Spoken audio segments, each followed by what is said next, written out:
Packing, shipping and insurance. Yeah, I know it's a dry subject, but it is a subject which needs to be looked at, even if not completely understood.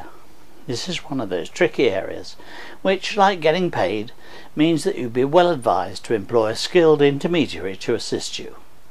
Your order from the buyer may well state what sort of packing needs to be employed, and you, the seller, will want to make sure your goods arrive safely without damage.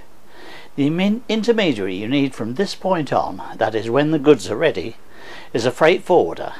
These are specialist companies dealing with the operation between your plant and the ship or aircraft that will carry your goods to the buyer.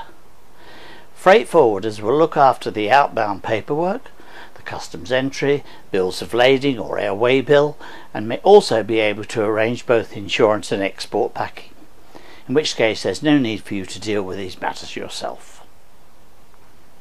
Your order from the customer will state whose responsibility it is to pay for the various services needed.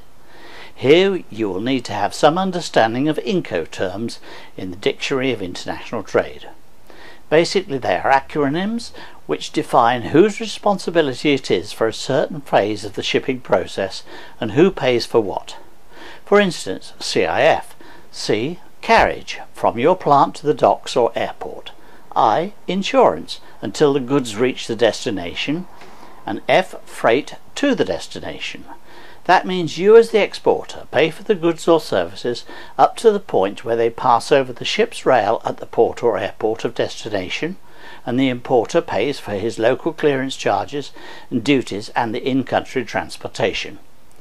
In practice, the terms which apply will have been specified and agreed at the time the order was placed and accepted. But it's important to understand what the innocent-looking three-letter acronym means.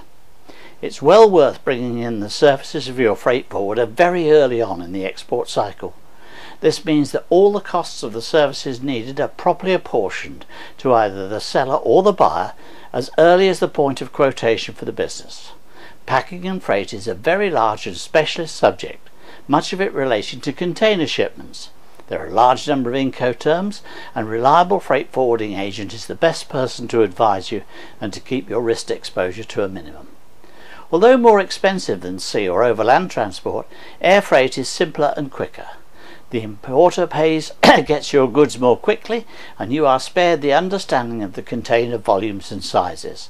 Supply chain efficiencies in both timing and the costs determine to a large extent the success or otherwise in winning your contract and keeping it profitable. It pays to choose your freight forwarder wisely and to pay attention to his recommendations. If you've missed any of the previous video blogs, there are 4 of them. This is number 5. Then go to www.exportknowledge.co.uk and click on the links to those earlier blogs. Goodbye.